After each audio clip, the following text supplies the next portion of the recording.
guys can search the program by... This is where the ERAS CV editing can really come in handy. And again, the personal statement services, like a lot of people ask about, should we apply these filters of location? Right, so I will be getting this webinar started, and thank you so much, everybody, like I said, for being part of this live video chat, this live webinar on building a strong residency application from ERAS to personal statement, research, and program selection.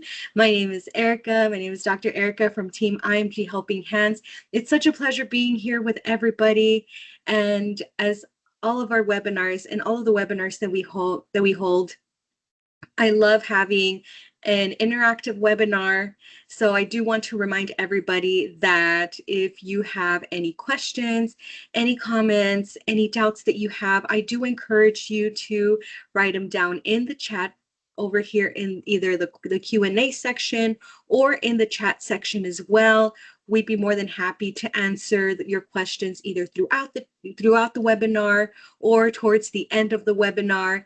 Again, in this webinar, not only will it be myself, but I will also be having two excellent guests, which is going to be Dr. Zainab Dean, founder of IMG Helping Hands, and Dr. Chaudhry as well, who is in charge of the research portion here in IMG Helping Hands as well. So really quick question for everybody. What do you think are some important things that people should look out for? What do you think are the more important things, do you think, in your residency application? Do you think it's personal statement? Do you think it's CV? Do you think it's all of the above? Do you think it's research? All right, definitely type it down in the chat. Let me know what you think would probably be either the most important or one of the more important components that one should be focusing in and why. Definitely what you research is important. Thank you so much for sharing that. Anybody else? Again, I do like having an interactive session. All right, perfect. And thank you so much, guys, for your responses as well. All right, so definitely CV. That is an excellent response, Miriam. And in your CV, definitely having volunteer experience as well is important. The overall ERAS application as a whole, that is correct, Suhas. Yes. Any other responses?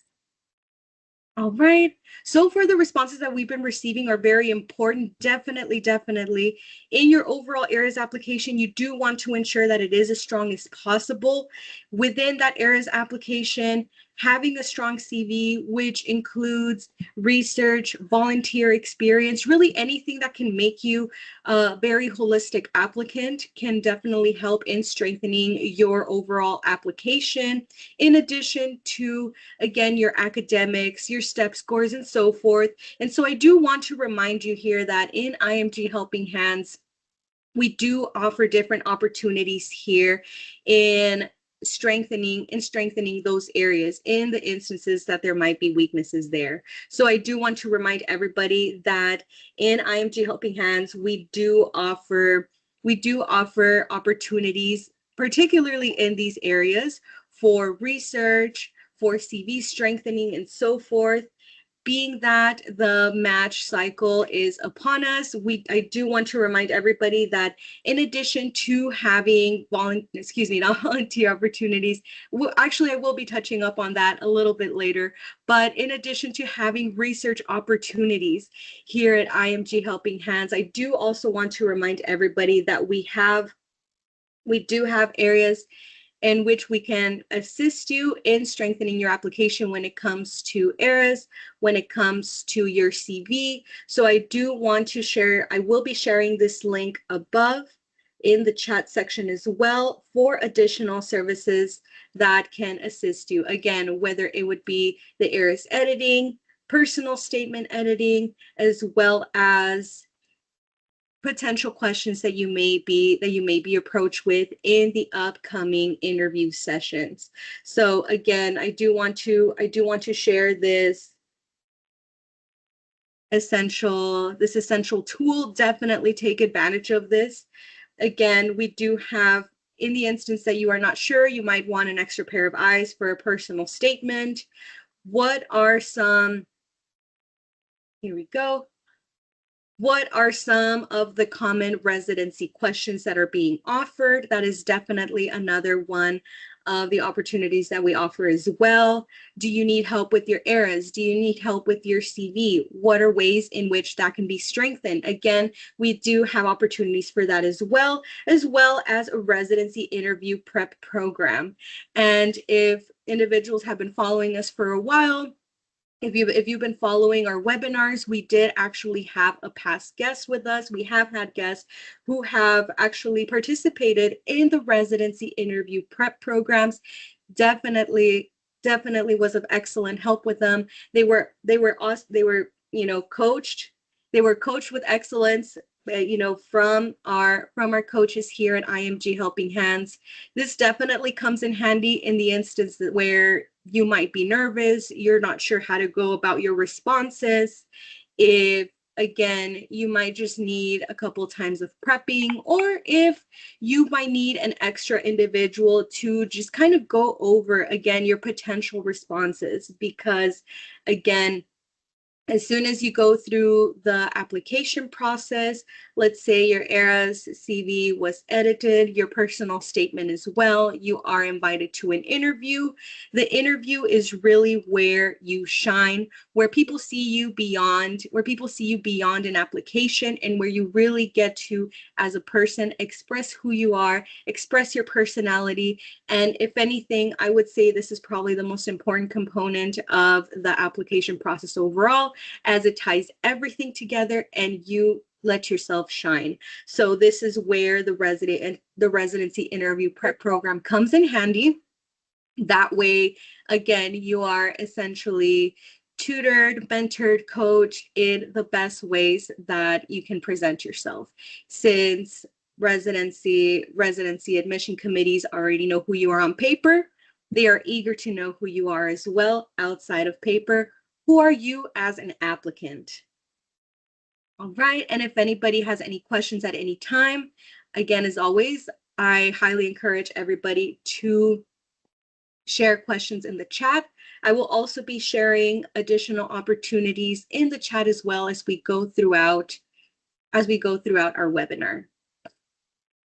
And so again, I do want to remind the residency interview prep program is one of the services, as well as ERAs. So again, being that the application process has changed in this application cycle, again, coming from individuals who are currently applying for the match process, individuals who have matched before and have noticed the change, being that you can, and again, also reported in recent webinars as well, being that the application process has changed with regards to how many opportunities you participated in the past, from limited to slots of 10 now. Again, how are you going to be presenting yourself? How are you going to be preparing yourself and so forth? This is where the ERA CV editing can really come in handy. And again, the personal statement services, like I said, having an extra pair of eyes would definitely be essential. All right, so these are some of the opportunities that we have available.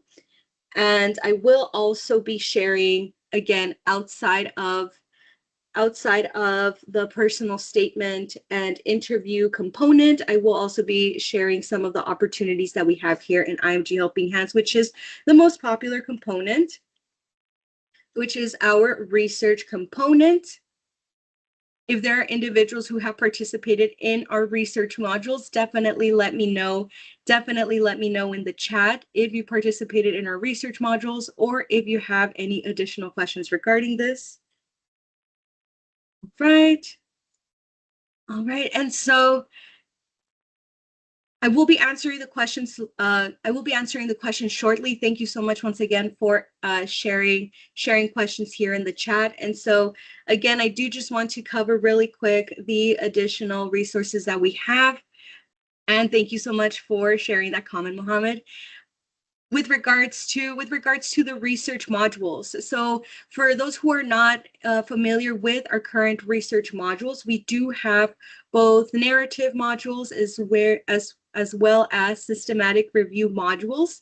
The review modules that we have available here in IMG Helping Hands, they are excellent for individuals who are either undergoing the match process, who will be undergoing the match process, regardless of whether you are a student, either a medical student, a medical graduate,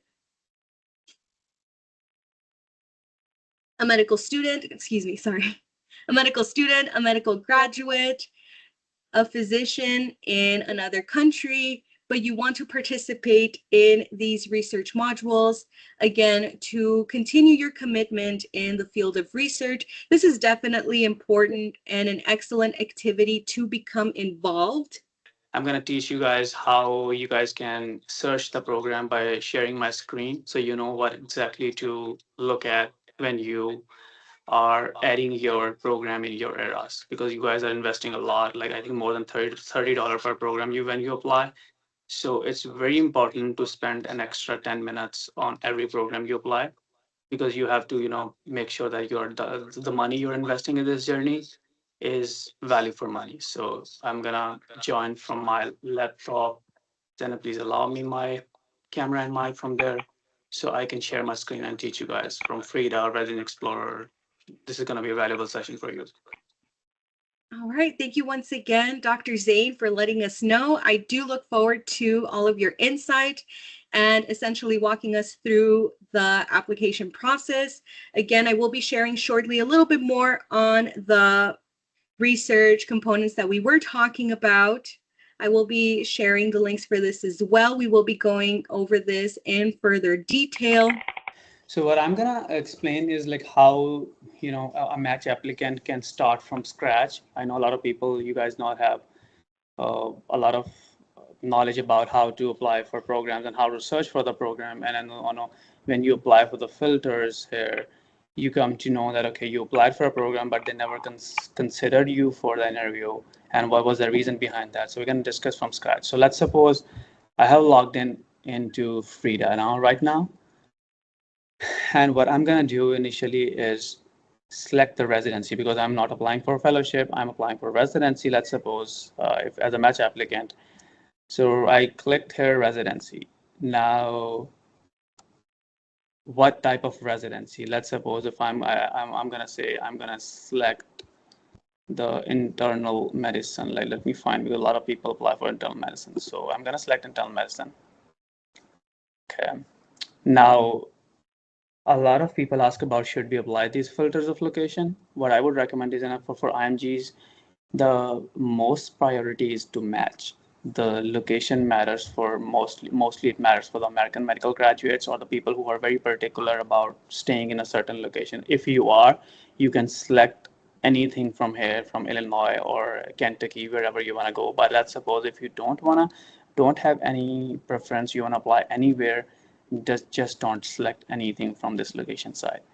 Now the next thing is the application type. Now a lot of people ask about what does this means, like participates in eras. Now a few programs are very traditional. They don't participate in eras. They don't participate in RMP. When a program says that they participate in eras, this means you can apply through eras portal. That you don't have to apply separately by sending the documents to those programs. Initially, back in 2000s and 2010, people used to send a physical printed copy via mail to every program, and they were used to apply individually. But now the system is centralized and it says like participate in eras. The second point is participates in NRMP. What does this mean? The NRMP is a national matching system where if you guys are applying for the main residency, if the program participates in eras, this means that your match will be announced in the second or third week of March. This means the program is part of the offer. This means you have already matched now. So this is how pre-match works. Now this filter does not participate in NRMP match. Is let's suppose if you click this means that now you're exactly finding those programs which are the pre-match programs. Does not participate in NRS. We're just gonna skip this because now these days like it's not worth, spending your time that does not participate in RES, because the things are not very streamlined in those programs. And a few other filters like USMLE required for interviews, I would also recommend not to focus too much on this filter. Just don't click or unclick it. And the second one, only USMLE required accepting applications. So I would recommend to initially just focus on the participates in eras. Okay. And then you can select another filter from here is participates in NRMP. Okay. Now, in the whole USA, there are around, you see that their first year position 648 results. I see 648 results, but I still have to streamline, because I cannot apply to 648 program. It's going to cost a lot of money. A lot of people cannot apply that to there, and it's also not worth applying everywhere. So now the second it would be the app program type. Now the university-based, most of the IMGs, if you think you don't have enough, you don't have a very strong credential, you don't have a lot of publications, you don't want to go in the university-based program, so just don't click it. The community-based programs, and then the third filter, community-based, university-affiliated, military-based, others, osteopathic recognition. A lot of osteopath people, a lot of programs who are having the osteopathic recognition, they are very much particular in finding residents who are DOs rather than MDs. Although they do take the MDs as well, but I think their first preference is the osteopathic, like the DOs. And the military base also not worth applying. So I'm just gonna click here community-based programs, okay, and I'm also gonna click another filter from here. Just give me 1 second. Okay, so community-based university affiliated, because a lot of community programs, if they are not eligible enough to get their own accreditation, what they do is they ask for an umbrella. By the umbrella, what I mean is they search a nearby university program and they ask them, okay, if you guys can become an umbrella for us, if you guys can, become our sponsor institution. So this is how you can, go into programs. So applying community programs, community-based, university-affiliated programs. So these two. Now the next it would be the visas accepted. You can say, what is this? Okay, we go H1B or J1 visa. For example, you select on H1B visa, and I'm also going to select on J1 since most of the IMGs are requiring any of these two visas. But if let's suppose you are an American citizen, you have green card or you have EAD, you don't need a visa, then I would say don't select these because you can apply anywhere even if they don't sponsor visa. Okay, now the next filter comes is the total number of positions. Don't just focus too much about it. Doesn't mean anything, or doesn't mean a lot significant, or doesn't add a lot of significant value in finding the programs. The next would be the total first year positions. Also just skip that. And then now they say the percentage of the USMDs and the percentage of IMGs and the percentage of DOs, first year salary, average work hours. So the salary and the work hours, we're just going to skip it, not focus too much on these. The DOs, we're also going to skip it because most of the IMGs are not DOs. And now the next would be the percentage of IMGs, because I don't want to apply in any program where the percentage is too low, because those programs are not going to consider me for any interview. So let's suppose if I'm going to start this filter from, let's suppose 15%. Now it also depends on the individual choices and how much do you think you can invest money. So if I say, let's suppose I'm going to apply and anywhere above 10%, let's suppose, or 11%. So I see now, right, I have 50 programs, I have 50 results. Now, but another filter, let's suppose if I say H1B, I'm going to just remove H1B. If I remove H1B, I have got 222 programs. Okay. So I would recommend, to broaden your search. This is a this is a good number of where you can apply, and then you can streamline of these 222 programs, where you want to apply, where you do or don't want to apply.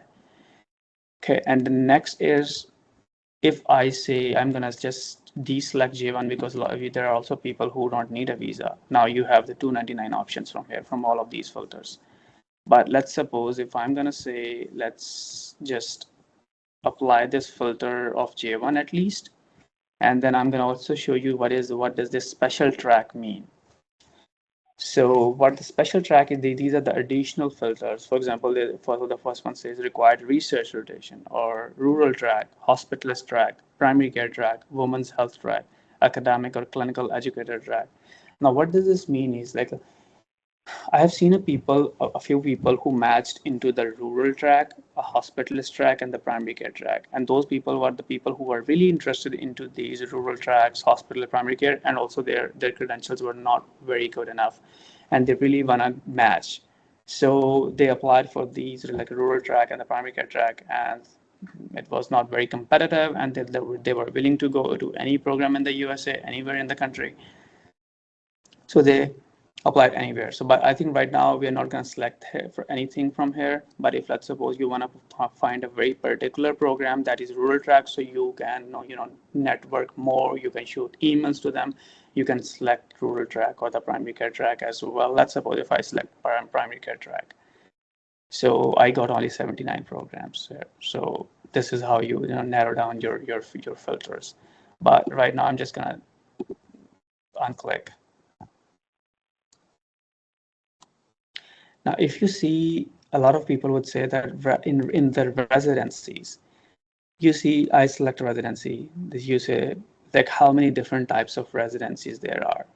See, you see aerospace medicine, internal medicine, a combined residency program. Because a lot of people are not aware, and you can apply. EM has the anesthesiology together program, emergency medicine, family medicine. There is a program which has a combined emergency medicine fellowship, emergency medicine and the family medicine residency program. And then you see IM dermatology, then IM emergency, or you see IM emergency medicine, the critical care. So three combined residencies. And then you say IM with FM, and then you see IM with the medical genetics, IM with pediatrics, IM with physical rehab. So if let's suppose you are interested in, let's suppose if you are a person who also want to become a family physician, but you also want to become a hospitalist, I think it's a good option that if you can explain your personal statement and you can apply to those programs as well, which are who offer combined residency programs. But if let's suppose you have a kind of personality that you wanna also become a family medicine doctor, but you also wanna work in the ER, emergency medicine doctor, then you can apply to that specific program.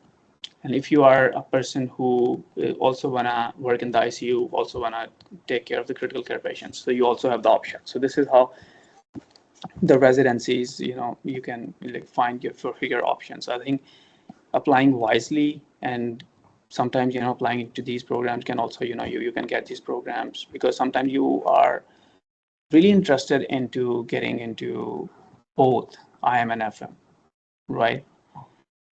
And sometimes you're not. And if you are, then I think you should apply there. Since in the location filter we did not select anything, and now I'm gonna say the percentage of, let's suppose, IMG, but I'm just gonna deselect because this doesn't matter for me. But the factor that matters for us would be, for the IMGs, would be the percentage of the IMGs. So I have selected 11%, but you can you can do your due diligence. Now, after you are done with the filters, now we have 222 programs. Now let's start the deep diving process, like how to navigate the program. Let's suppose the first program I see in front of me, which is like Icahn School of Medicine at Mount Sinai program, West program in New York. Now, if you see the community-based program, it says it's a community-based university affiliated, accept application 91st year position. I think if you see the 91st year position, so they said 375 interview conducted last year for the first year position, 50 average hours on the duty hours. Okay, so I think the it doesn't matter, but I think the percentage of the IMGs is 64%. I think if you have enough credential, this program is worth applying, because there are 64% of the IMGs. Okay. Now, what does this mean is, now let's suppose sometimes you're going to see this a very big number of 64%. And now let's click on this program now. Okay. Okay, overview. First of all, you can just quickly skim through. A lot of people ask, shoot me an email that, okay, we are not able to find the program director's email. We are not able to find their contact number, program coordinator's contact number.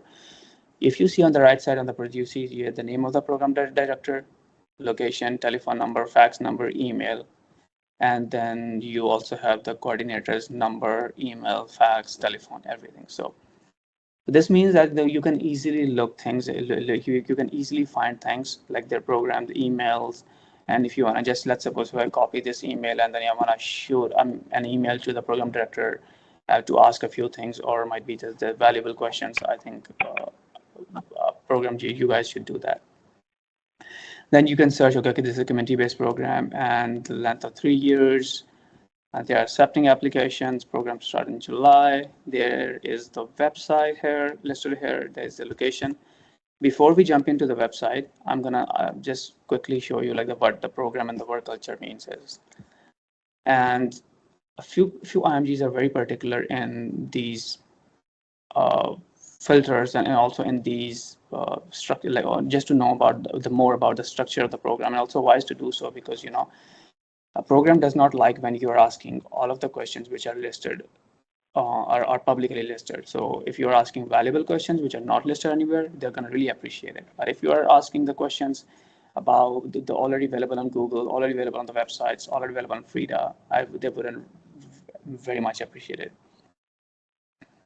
But I think if you see, you are going to see each and everything from here is the total required letter of recommendations. The minimum 3, maximum there, no number, like, but it is 4.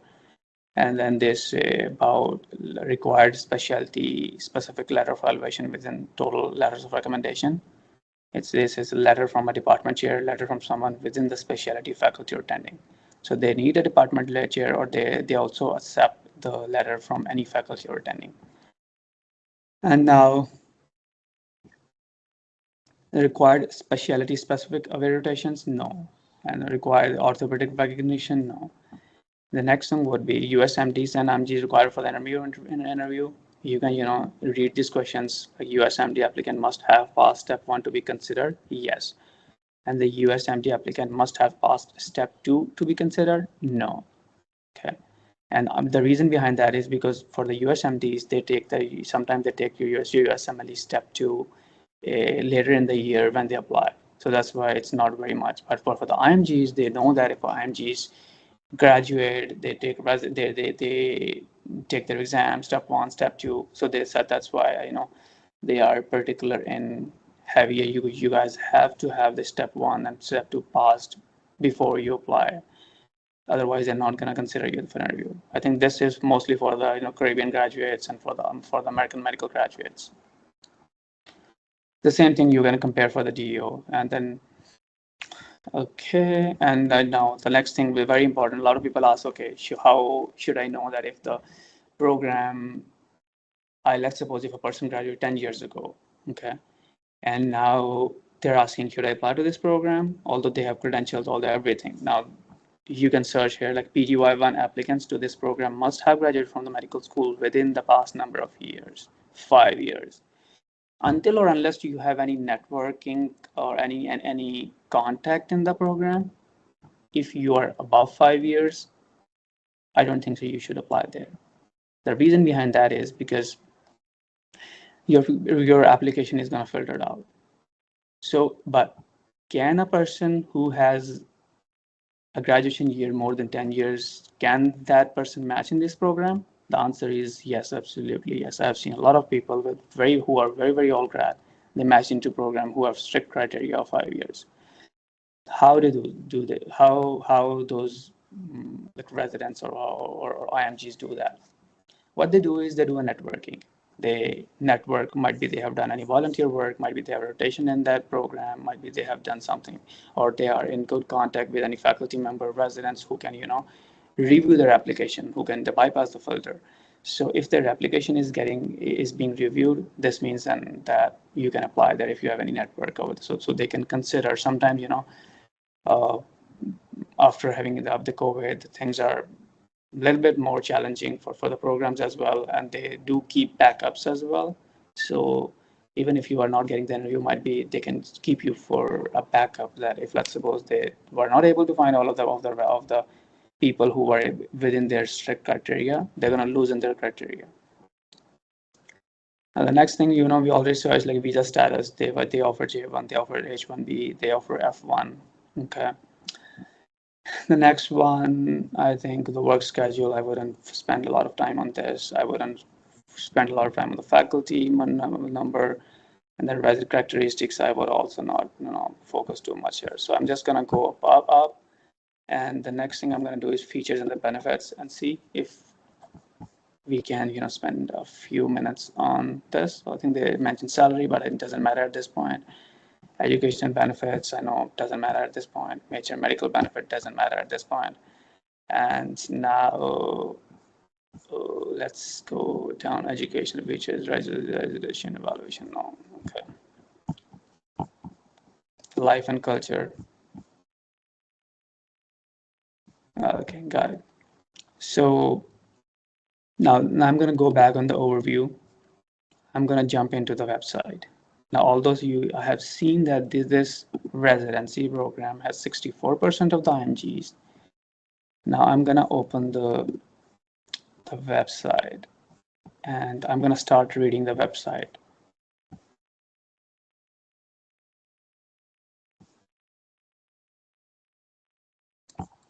And I'm going to start searching the residencies and fellowships.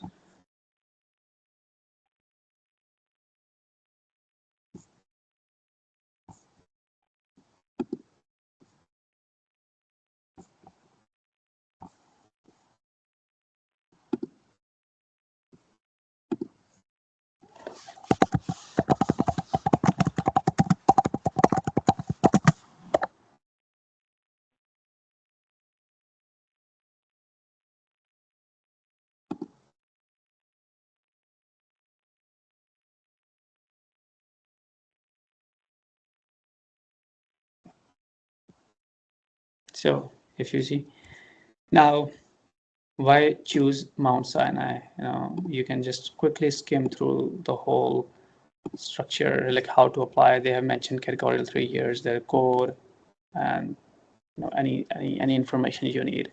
So they say application checklist of all application through errors, transcript, letter, USMLE results, all the stuff. So, and if you can, you know, want to watch these videos a little bit, or might be, you know, program director's message. So they meet the director. So this person is the director, Dr. Mace Mansour. So she who that person is, like he's a associate professor of medicine. You can know, okay, and then you know you can keep your copy or your notebook where you know jot down things about the program. Let's suppose if you are applying for like 100 programs, you can start or start writing the valuable information on like separately, because sometimes what happens is during the match season they reach out to you by a phone call sometimes. Just screen that are you really interested. If let's suppose you just applied randomly, this means is that they're going to easily tell, okay, this person has no real interest. He just applied because a lot of people were applying to this program. But if let's suppose they called you and you have everything in front of you, and you know about the program, and then you're having a valuable conversation with them, this is the reason I'm applying. Now they're going to screen. They're going to say, okay, let's invite this person for the interview. This happens not to the all programs, but I think a few programs.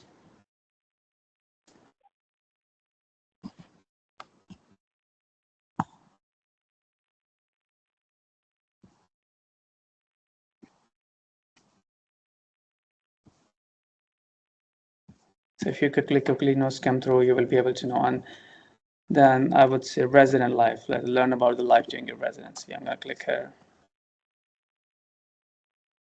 Okay, so I'm gonna select the PGY ones. Okay. Now the PGY one from the 24-24, I would say I will start reading their medical schools. So Yale, Mount Sinai. This is somewhere from Turkey, Albert Einstein, and then Case Western, ICANN, University of California, Rutgers, SUNY Downstate, and George Washington, Rutgers, Drexel, Yale, Albert Einstein. So University of California, ICANN. So okay, so I'm just quickly skimming through, and what I came to know about this program is, if I was an IMG, I would not apply there and into this program.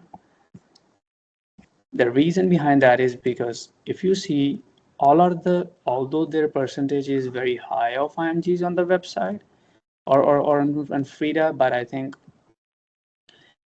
I'm able to only see one IMG here in the first year of all of these. So I would say, okay, so we're not very particular in taking IMGs. So this is how you make decisions. So sometimes what happens is a program says we have 75% IMGs, okay? And now you come to know that they have only 4 positions in their first year. And when you open their website, you also come to know that out of 4, 3 are the Caribbean graduates. If they're the Caribbean graduates, this means although they're IMGs, but I think the people who are from the other countries, they are tackled a little bit differently.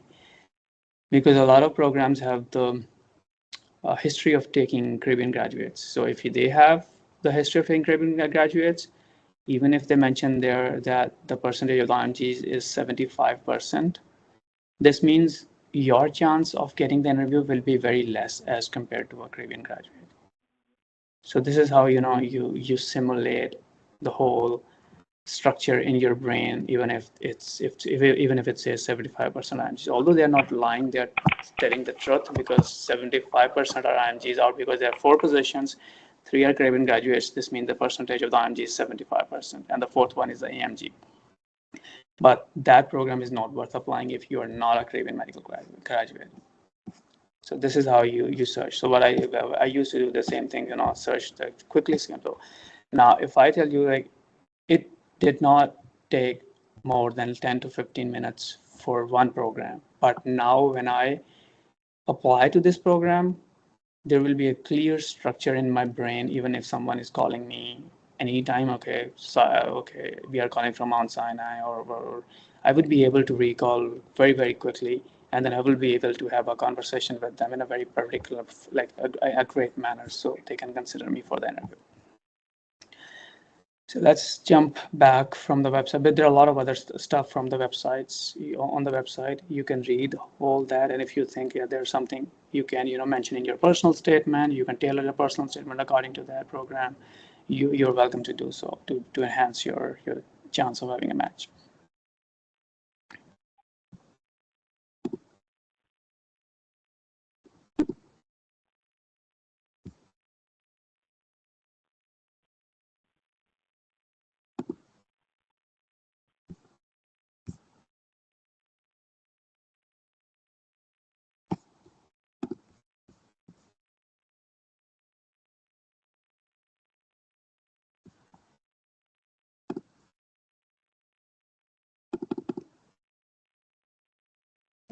Okay.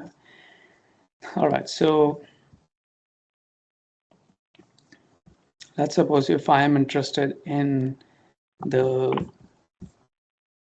residency, but I wanna increase the percentage of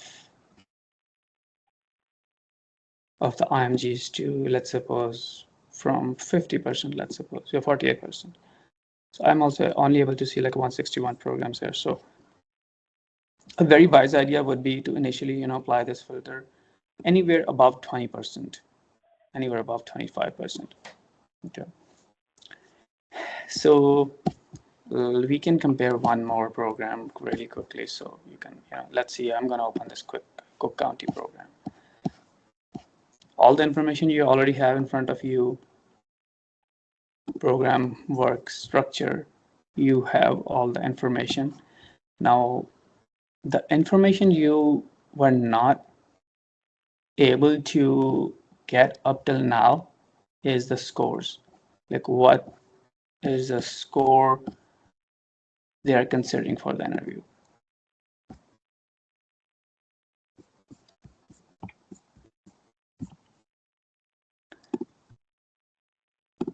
So what I'm going to do is I'm going to open their website.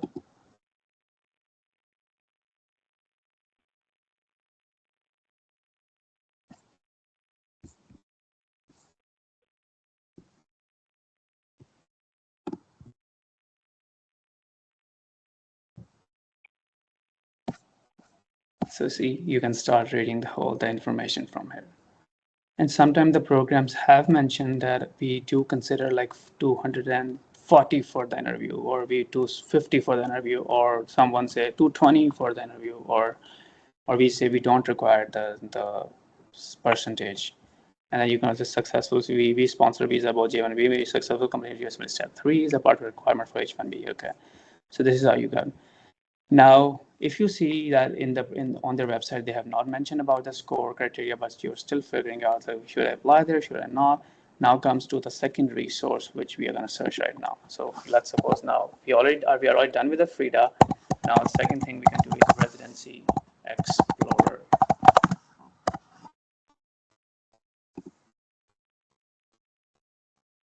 So what happens is, they're going to ask me to log in my account.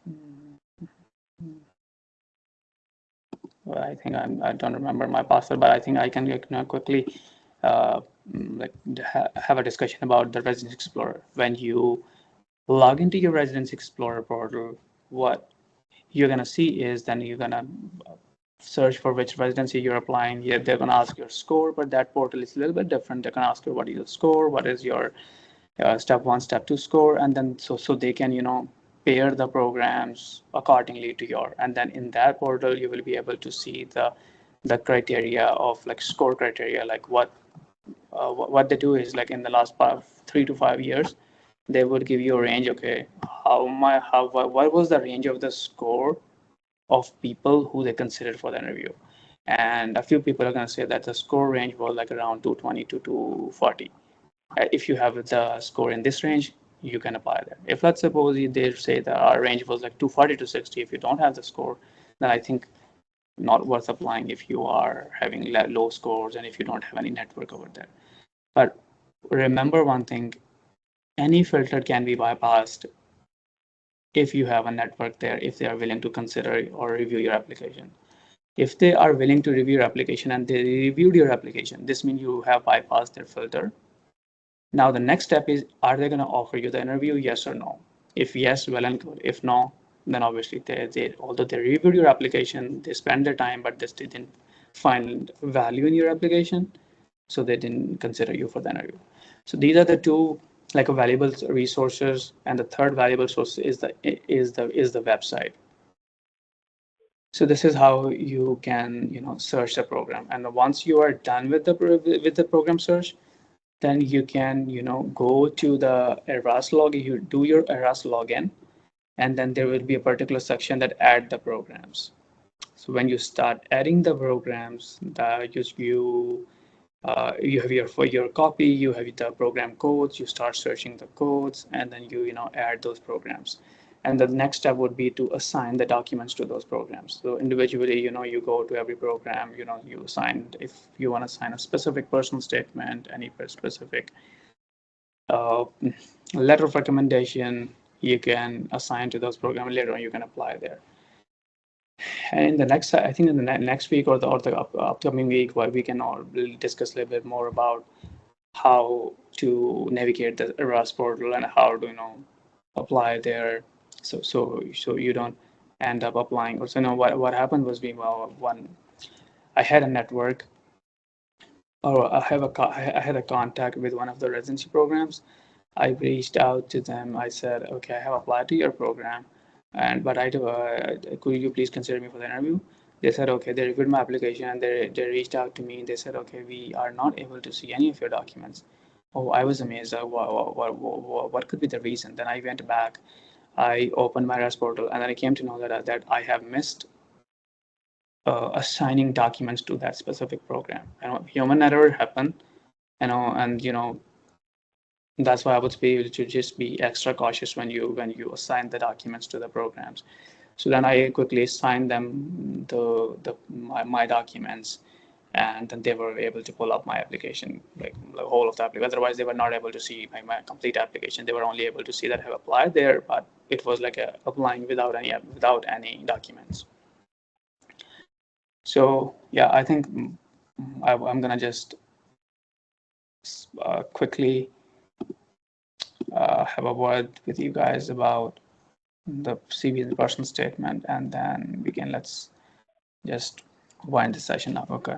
And then Dr. Erika is gonna explain a little bit more about how they can IMG Helping Hands can help you guys. But right now, in the next 10 minutes, if you guys have any question related to any personal statements, CV, RAS CV, or how to find the program, I would be happy to take questions. Oh, there we go. Thank you so much once again, Zane, for all of your information and just really everything that you shared with us today.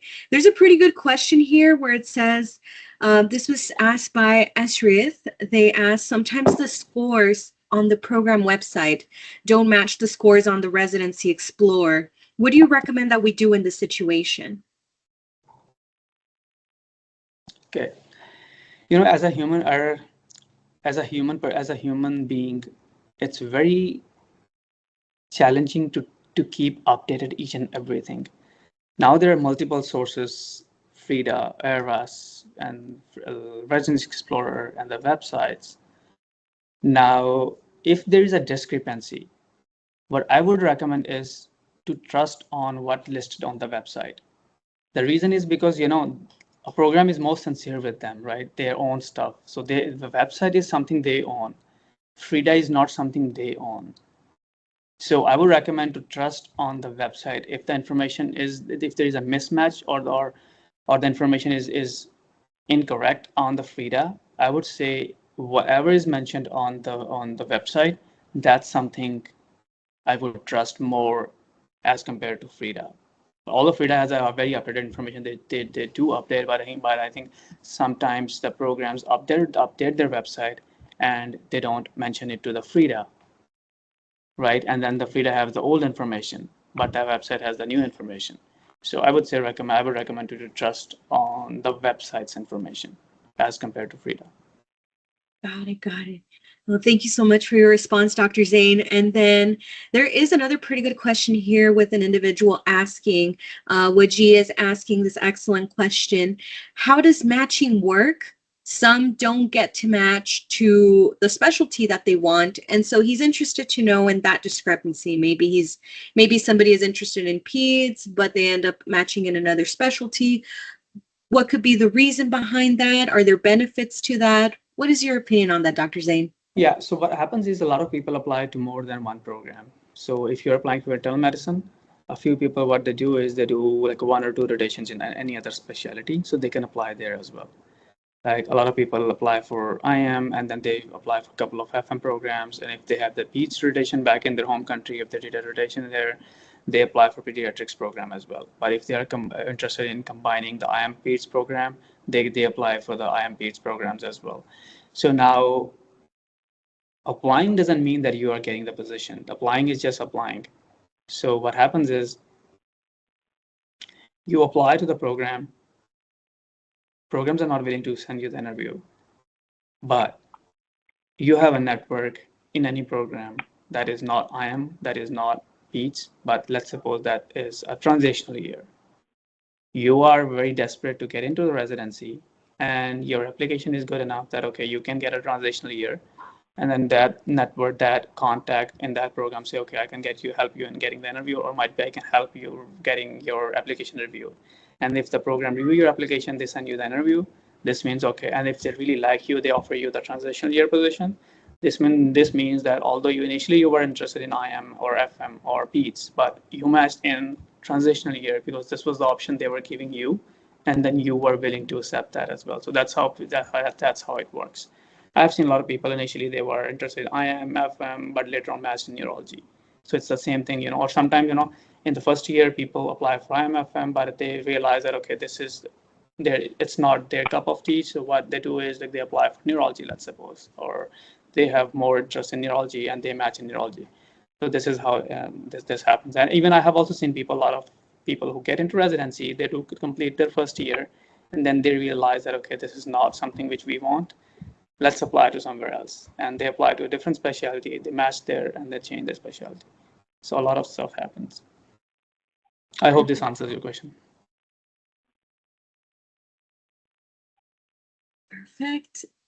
And I'm seeing here another question. I'm not sure, there's so many excellent questions to choose from, Dr. Zain. I do see one here from Basil.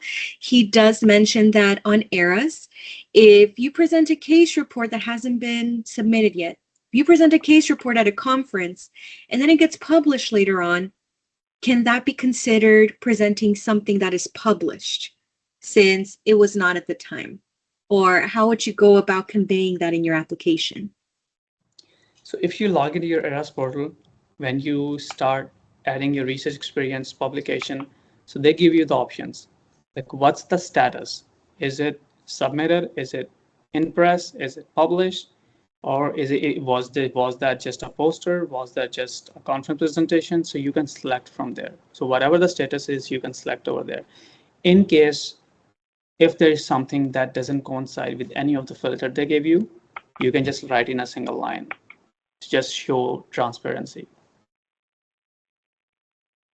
I can share an example. So what happened with me, another story. So I did 2 rotations in the same month. One was in cardio and one was in family medicine. I applied for a family medicine program and my dates were coinciding. Now they sent me a rejection email that we are not considering your application for the interview. But then later on, I showed an email to the program director. I said, like, I'm an IMG. I worked a lot. I came to the US. I did a lot of stuff. And it would be very, very, very valuable for me if you guys can, give me the information that what was missing in my and how can I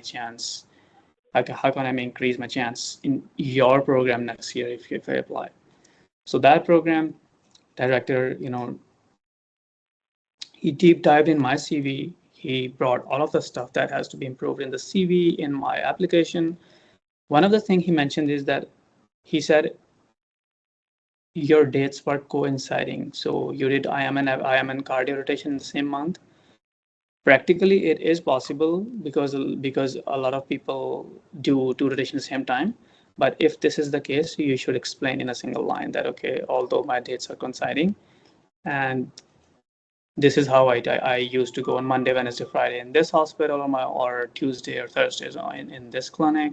So if you have this, could increase the more transparency. So I think that information was very valuable for me. And the second thing, a lot of other application, factors which were missing in my CV, he mentioned that one. So just to give you a perspective that this is also a thing, when you receive an email of rejection from the program after applying, you can shoot an email to the program director or coordinator. So that would be really helpful for you to improve for the next year, even if you are not able to match in the same year. Got it. Perfect. No, and thank you so much once again for your insight, Dr. Zain, and for your excellent stories. Again, there are a couple more questions here. Let me see. All right, so I do have a question here from AA.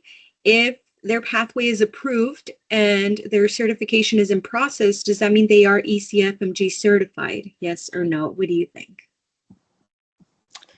Okay, so if you have not received your ECFMG certification, this means you are not ECFMG certified. Your pathway is approved. That doesn't mean that you have certification. The certification is when you are like getting the certification,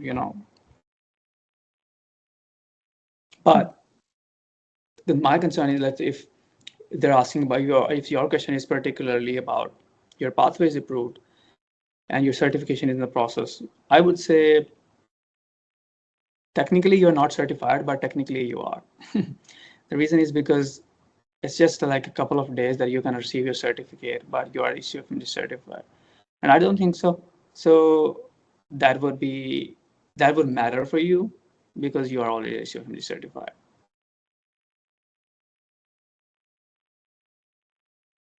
I think I see one of the question about the research I did with IMG Helping Hands. How do I mention about it? CV or CV? Should I share it? I did it with a group of IMG. Yeah. So a very, very valuable question because like more than 150 students every month, they do enroll in the IMG Helping Hands research program. So a lot of people ask the same question, and we came to to a plan that how we can also help you guys to how to rephrase your experience. Because this was not just a publication, this was like a whole experience for 6 weeks or 8 weeks, or whichever program you were in. So you can mention in that program you were with working virtually with with the organization.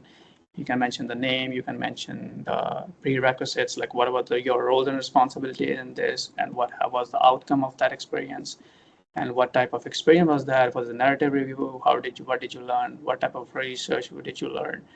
But I think you can, if I were you, if I have to phrase my experiences at IMG Helping Hands, I would definitely mention about the central series of the lectures which we do with Dr. Sarah Waters. And I would mention the whole 6-week curriculum which we give you, that okay, this is how you're going to go. I'm also going to mention that we were required to complete the like as a video course and a quiz which we ask you guys to complete before the start of the real program.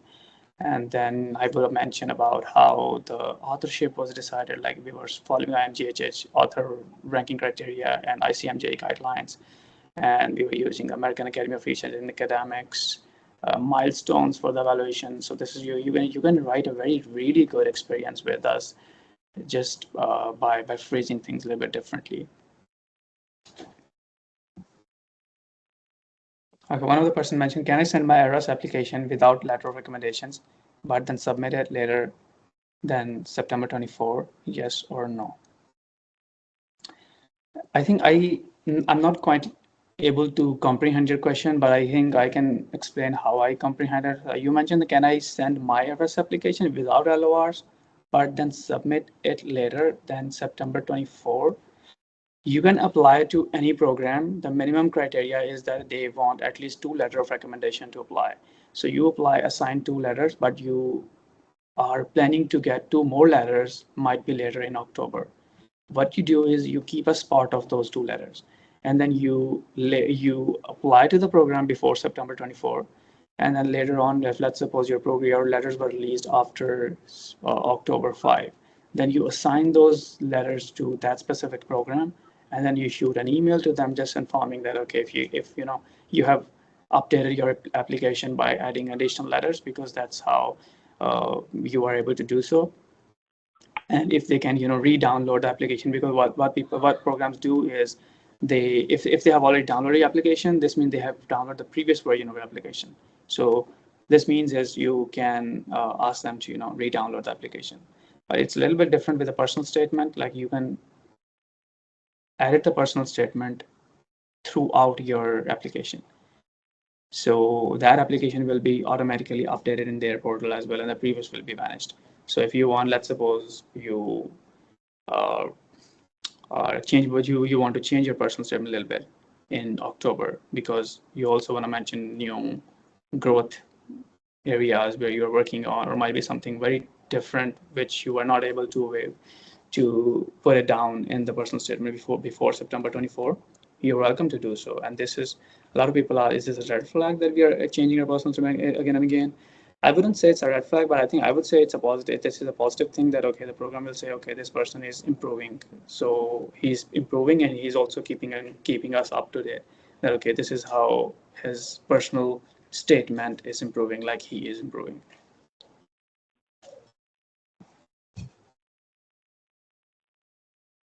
Perfect. Thank you so much once again for answering that question, Dr. Zain. And thank you so much for everybody who has been providing questions so far. What do you think, Dr. Zain? Do we have room for one more question? Or are we getting close to time? Yeah, I think, Ali, let's take one more question. So I see in front of me, which is, hi, thank you for the valuable information. I would like to know what are the chances of the late applicants until the end of December? And is so only for Americans or IMGs also, or IMGs also have a chance? So what this means is if you are applying in late in December, obviously your chance of matching is very, very less as compared to before, because a lot of people have already been considered for the interview. But if you have enough credentials, if you don't need a visa, I would say still they can consider your application. And now for this next question is for the SOAP. SOAP is mostly to fill the application, like all the vacant slots. And the first preference obviously will be given to the American medical graduates. The second preference will be given to the people who do not need a visa, or might be who have above average score, or who have scores, not below average. But if you don't need, if you need a visa, then I think so they can sometimes they do send you the interview, but I think the chances in SOAP are very less as compared to before SOAP. So, but the SOAP is just an additional perk which you guys get. So I think before even focusing on a SOAP, let's focus on the main ERA season, or main NRMP site season, main residency match season. You apply there, and then if you are not able to match, and then give your best in the SOAP. If you are able to do so, well and good. If not, obviously, you can apply for scramble positions later on, because there are, after the SOAP, if there are few programs who still have the slots, you can apply there. If not, then apply next year. One important thing is, now, including Residency Explorer, including FREIDA, including ERAS, including websites, there is additional information which you're not going to get anywhere except either on social media, either on ACGME website, or the newly accredited programs. So what this means is, if the program is newly accredited, they might have not enough time to give updates to FREIDA or Residency Explorer, so you're not going to find that program over there. But still, that program exists in USA, and they are still looking actively. They're actively looking for their applicants. And a few of the people who we helped like last year, because there was a new program who got their accreditation in the month of March, and they were looking for residents on a very short notice. They need 10 residents, and they wanted to start who were supposed to start on July 1. And in this situation, sometimes the program do reach out to us, and if they want to spread their information on our social media, so knowing that we have very well versed reputation and very well versed reach in a lot of countries, and a lot of match applicants are a lot of match applicants who are following our social media pages. So we do post sometimes of such programs when they ask for to spread the word. So a few program directors like the email, and they just want to have great applicants. So they do ask us. And then we also have an exciting initiative of inviting the program directors every week for our webinars, like the one I'm doing today. So this is how you guys can also do networking, and it's a very valuable opportunities. But I would recommend be proactive. I think that you can easily match. I don't think so. It's a very big deal. That was such an excellent response, and thank you so much once again. Let me see. Well, welcome. I think we do have a lot of questions, but I think I don't have things, so we can't take all of the questions. But I think let's keep those questions either in our community where you guys can ask, and when we get time, we can answer your questions, or we can answer your questions next time in the next week webinar. Of course. And thank you so much once again to everybody who webinar who asked questions. We do love having a very engaging session. All of our sessions are awesome and amazing thanks to you guys and our guests, particularly today with Dr. Zain. Again, so much information was shared today. I do want to, again, extend and emphasize the opportunities that we have here in IMG Helping Hands. As mentioned earlier, guys, whether it is a research experience, whether you need an extra set of eyes, an extra, additional assistance when it comes to your interview prep sessions and so forth, we can definitely assist you with all of these. So again, I am providing the links here for joining the research communities. The research community is where you will be provided opportunities with new research modules so you can participate. Also, if you have any questions regarding either research, interview, ERAS, and so forth, definitely send me a text through WhatsApp or a consultation scheduling. Here is the link once again for our personal statement, ERAS, and interview prep as well. And again, I do want to thank everybody once again for your assistance. Once again, thank you for being here. Definitely stay tuned for next week so that we can continue going over, again, the whole ARIS process. Any additional questions that you have, definitely reach out to us or let us know in the next webinar. So with that, I will be concluding today's webinar. Once again, thank you so much, everybody, for being here. And I will see you on the next one. Definitely stay connected. Have a good one, guys.